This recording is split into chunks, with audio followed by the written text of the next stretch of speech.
क्या आप जानते हैं कि यीशु मसीह मरने के बाद कहां गया था? उसके साथ क्या हुआ था? उसकी आत्मा कहां गई थी? क्या आपको पता है उसके मरने और उसके पुनरुत्थान के बीच के उन 3 दिनों में क्या हुआ था? कुछ लोग कहते हैं कि यीशु सीधा परमेश्वर पिता के पास गया था। वहीं कुछ लोग कहते हैं कि वह इस दौरान नरक में गया था। कुछ लोग तो यहां तक भी कहते हैं कि वह और भी ज्यादा पीड़ा सहने के लिए नरक में गया था ताकि उन लोगों का उद्धार हो सके जो मर चुके थे। आज इस वीडियो में हम इसी सवाल के जवाब को जानेंगे और देखेंगे कि बाइबल हमें इस बारे में क्या बताती है कि यीशु मसीह मरने के बाद कहां गया था, नरक में या स्वर्ग में। वास्तविकता में उन 3 दिनों में क्या हुआ था। अगर आप हमारे चैनल WTL पर पहली बार आए हैं तो मेरी आपसे रिक्वेस्ट है, जल्दी से आप इसे सब्सक्राइब कर ले और साथ में बेल आइकन भी प्रेस कर दें ताकि हमारे आने वाली नेक्स्ट वीडियो का नोटिफिकेशन सबसे पहले आपको मिल सके।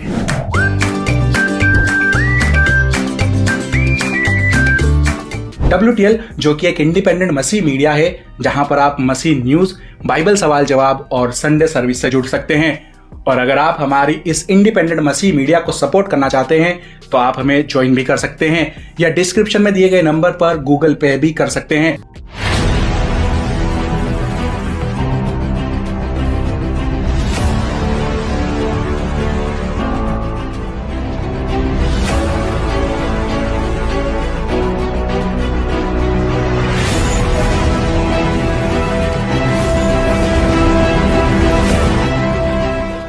सबसे पहले देखिए, यीशु मसीह ने वो 3 दिन नरक में और ज्यादा यातना सहने के लिए नहीं बिताए थे।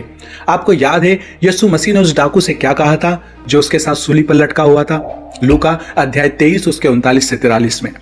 जो कुकर्मी लटकाए गए थे उनमें से एक ने उसकी निंदा करके कहा, क्या तू मसीह नहीं तो फिर अपने आप को और हमें बचा। इस पर दूसरे ने उसे डांट कर कहा, क्या तू परमेश्वर से भी नहीं डरता? तू भी तो वही दंड पा रहा है और हम तो न्याय अनुसार दंड पा रहे हैं क्योंकि हम अपने कामों का ठीक फल पा रहे हैं, पर इसने कोई अनुचित काम नहीं किया।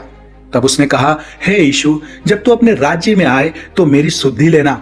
उसने उससे कहा, मैं तुझसे सच कहता हूं कि आज ही तू मेरे साथ स्वर्गलोक में होगा। आज ही तू मेरे साथ स्वर्गलोक में होगा। यह बताता है कि वे सीधे पिता परमेश्वर के पास स्वर्ग में गए थे। यीशु ने यह नहीं कहा 3 दिन के बाद वे स्वर्ग में होंगे, उसने कहा आज ही। जो लोग कहते हैं कि नहीं, यीशु पहले नरक गया था हमारे पापों के लिए और यातना सहने के लिए, असल में जो ऐसा कहते हैं वो ये कह रहे हैं कि यीशु मसीह ने जो हमारे लिए क्रूस पर किया था वो काफी नहीं था। ये बस एक झूठ है। देखिए यीशु ने क्या कहा था, यूहन्ना अध्याय 19 उसके 30 में। जब यीशु ने वह सिर का लिया तो कहा, पूरा हुआ, और सिर झुकाकर प्राण त्याग दिए। यह पूरा हुआ। यही थे यीशु के शब्द, ग्रीक भाषा में तेतेलिस्ताई, मतलब कि पूरा हुआ।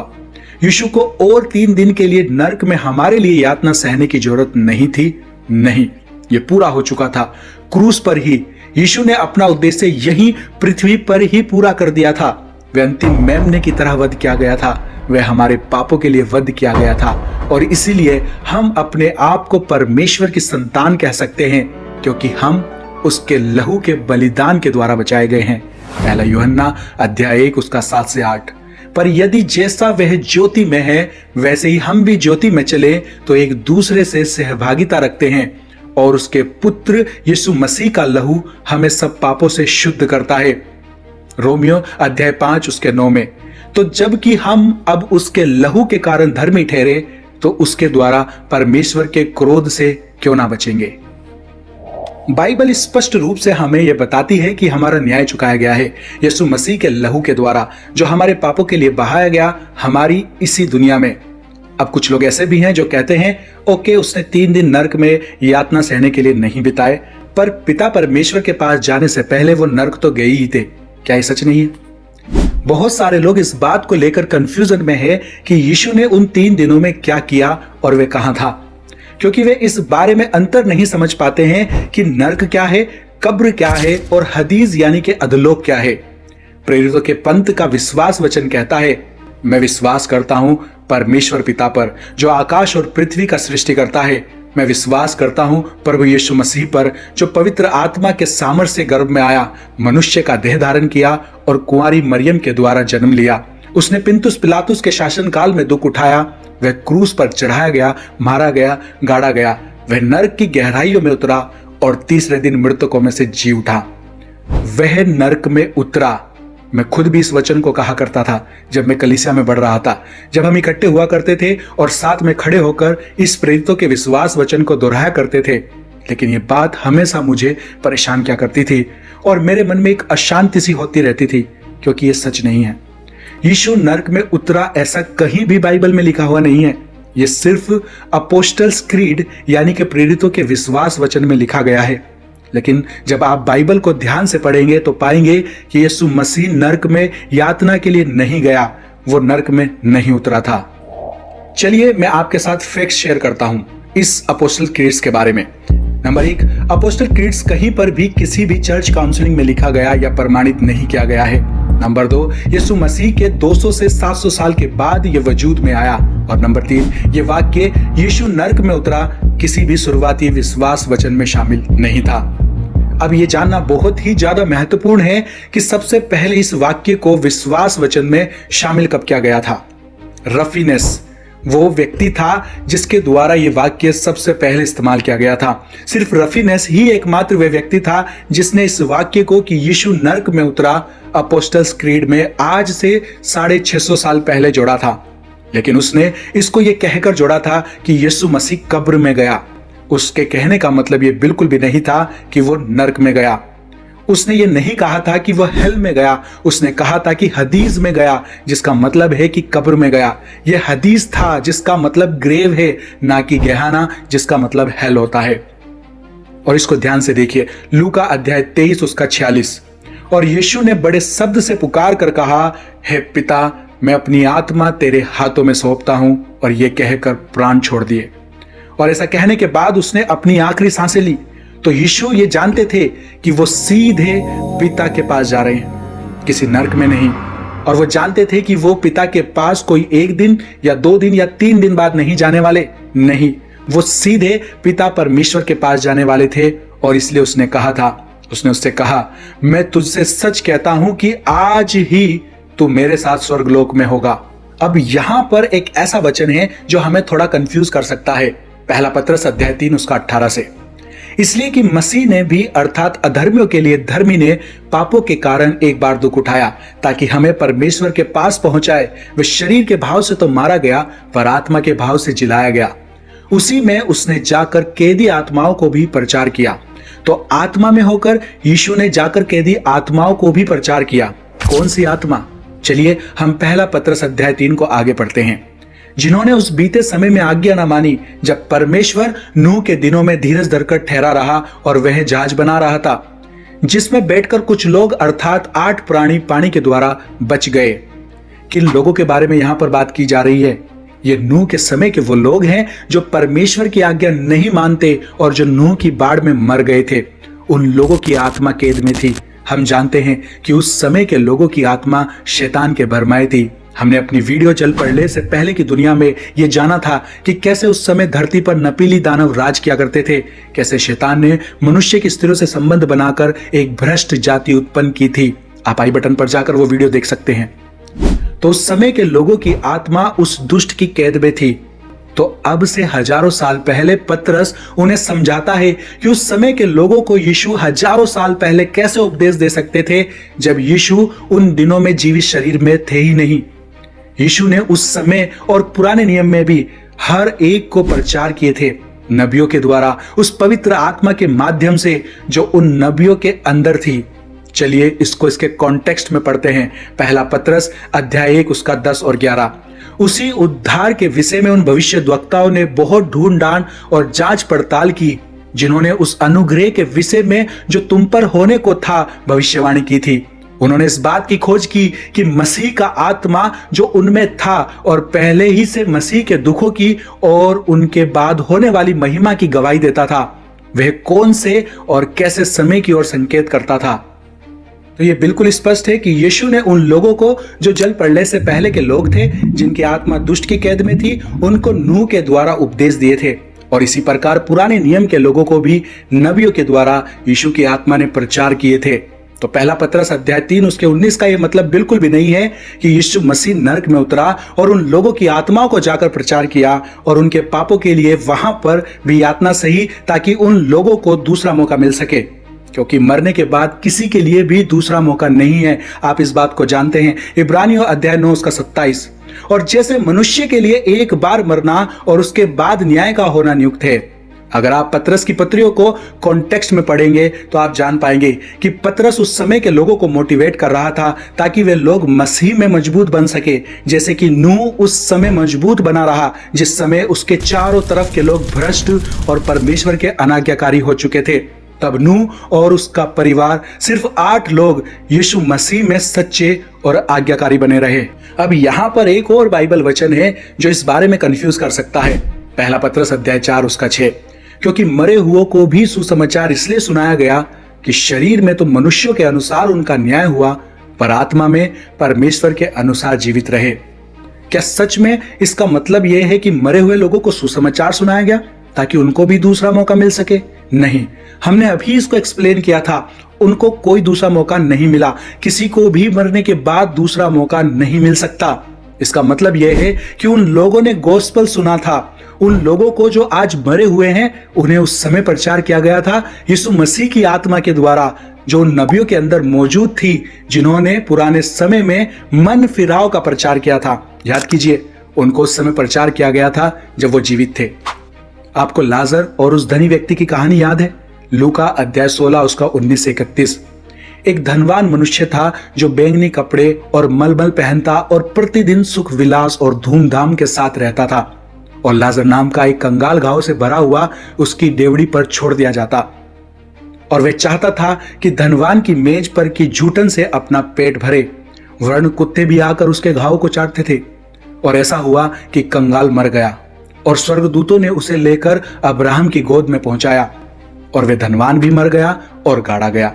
और अधोलोक में उसने पीड़ा में पड़े हुए अपनी आंखें उठाई और दूर से अब्राहम की गोद में लाजर को देखा, और उसने पुकार कर कहा, हे पिता अब्राहम, मुझ पर दया करके लाजर को भेज दे ताकि वह अपनी उंगली का सिरा पानी में भिगोकर मेरी जीभ को ठंडी करे, क्योंकि मैं इस ज्वाला में तड़प रहा हूं। परंतु अब्राहम ने कहा, हे पुत्र, स्मरण कर कि तू अपने जीवन में अच्छी अच्छी वस्तुएं पा चुका है, और वैसे ही लाजर बुरी वस्तुएं, परंतु अब वे यहां शांति पा रहा है और तू तड़प रहा है।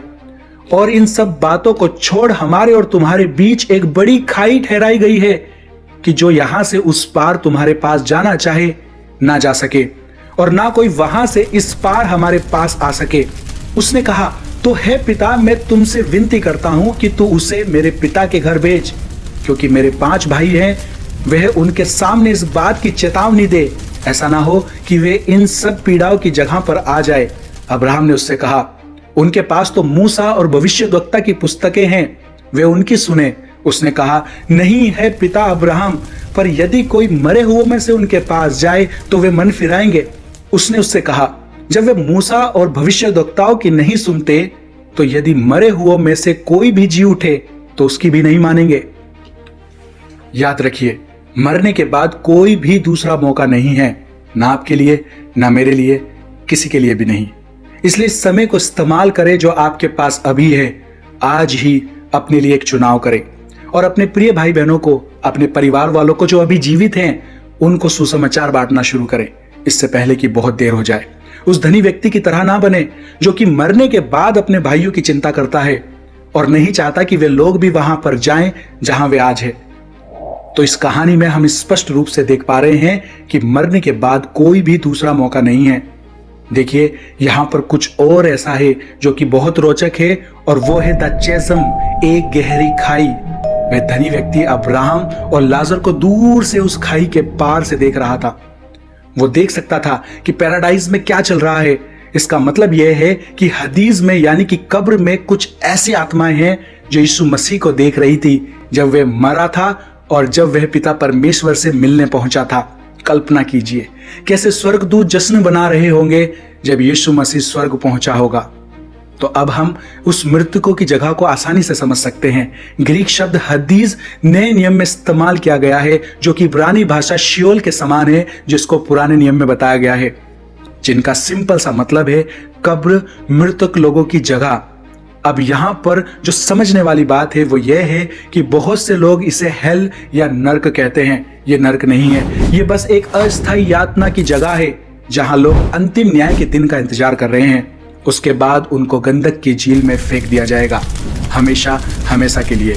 और वो एक स्थायी जगह होगी और वो असल नर्क होगा या हेल होगा। प्रकाशित वाक्य अध्याय 20 उसका 11। फिर मैंने एक बड़ा श्वेत सिंहासन और उसको जो उस पर बैठा हुआ है देखा, जिसके सामने से पृथ्वी और आकाश भाग गए और उनके लिए जगह ना मिली।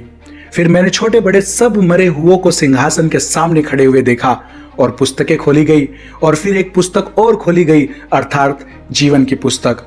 और जैसे उन पुस्तकों में लिखा हुआ था, उनके कामों के अनुसार मरे हुओं का न्याय किया गया। और समुद्र ने उन मरे हुओं को जो उसमें थे दे दिया, और मृत्यु और अधोलोक ने उन मरे हुओं को जो उनमें थे दे दिया, और उनमें से हर एक के कामों के अनुसार उनका न्याय किया गया। और मृत्यु और अधोलोक की आग की झील में डाले गए। यह आग की झील तो दूसरी मृत्यु है। और जिस किसी का नाम जीवन की पुस्तक में लिखा हुआ ना मिला, वह आग की झील में डाला गया। तो जो नर्क और अधोलोक यानी कि हेल और हदीस के बीच में कंफ्यूजन है, ये बहुत सी बाइबल के वचनों की गलत ट्रांसलेशन के कारण आया है। कई जगह अधोलोक, हदीस या शियोल के स्थान पर नर्क या हेल ट्रांसलेट किया गया है। For example, king James version में भजन संहिता अध्याय 16 उसका 10 वचन में लिखा है, क्योंकि तू मेरे प्राण को नर्क में ना छोड़ेगा, ना अपने पवित्र भक्त को कब्र में सड़ने देगा। यह गलत ट्रांसलेशन है जो कि द किंग जेम्स वर्जन में की गई है, जबकि न्यू किंग जेम्स वर्जन में इसको सही किया गया है और ESV में भी इसको सही किया गया है। सही ट्रांसलेशन है शियोल यानी कि अधोलोक या कब्र। क्योंकि तू मेरे प्राण को अधोलोक में ना छोड़ेगा, ना अपने पवित्र भक्त को कब्र में सड़ने देगा। उम्मीद है अब आपको इस सवाल का जवाब मिल गया होगा कि यीशु मरने के बाद नर्क में या अधोलोक में नहीं गया था और ज्यादा यातना सहने के लिए या मरे हुओं का न्याय करने के लिए। यीशु सीधा पिता परमेश्वर के पास स्वर्गलोक गया था। आमीन। लेकिन एक सवाल है जो आपको परेशान कर सकता है, और वो यह है कि यीशु मसीह ने क्रूस पर से ऐसा क्यों कहा था। तीसरे पहर के निकट यीशु ने बड़े शब्द से पुकार कर कहा, एली एली लमा शबक्तनी, अर्थात है मेरे परमेश्वर तूने मुझे क्यों छोड़ दिया। अब यीशु खुद ही परमेश्वर है, तो उसने ऐसा क्यों कहा था, है मेरे परमेश्वर तूने मुझे क्यों छोड़ दिया। मैं जानता हूं कि वह पिता परमेश्वर से बात कर रहा था, पर फिर भी उसने ऐसा कहा ही क्यों कि तूने मुझे क्यों छोड़ दिया, जानेंगे हमारी नेक्स्ट वीडियो में। और अगर अभी तक आपने WTL को सब्सक्राइब नहीं किया है तो जल्दी से सब्सक्राइब कर लें और साथ में बेल आइकन भी प्रेस कर दें, ताकि हमारी आने वाली नेक्स्ट वीडियो का नोटिफिकेशन सबसे पहले आपको मिल सके। एक और बात जो मैं आपके साथ शेयर करना चाहता हूं कि हमारे जैसे क्रिश्चियन न्यूज चैनल्स पर YouTube कई सारी वीडियोस का एड्स रिवेन्यू लिमिटेड कर देता है। मतलब कि एड से कोई खास इनकम नहीं हो पाती है, इतनी भी नहीं कि एक्सपेंसेस भी निकाले जा सके, और स्पॉन्सर्स वो हम जैसे चैनल्स को मिलते नहीं हैं। तो अगर आप चाहते हैं कि हम इसी तरह से वीडियोस को रेगुलर ईमानदारी से बना सकें, तो हमें आप मसीह भाई बहनों की सपोर्ट की ज़रूरत है। अगर आप हमारे इंडिपेंडेंट मसीह मीडिया को सपोर्ट करना चाहते हैं और आप भी हमारे साथ इस सेविकाई में थोड़ा बहुत बोना चाहते हैं, तो आप हमें ज्वाइन भी कर सकते हैं या डिस्क्रिप्शन में दिए गए नंबर पर गूगल पे भी कर सकते हैं। Thank you. May God bless you and your family. Stay tuned. Stay blessed.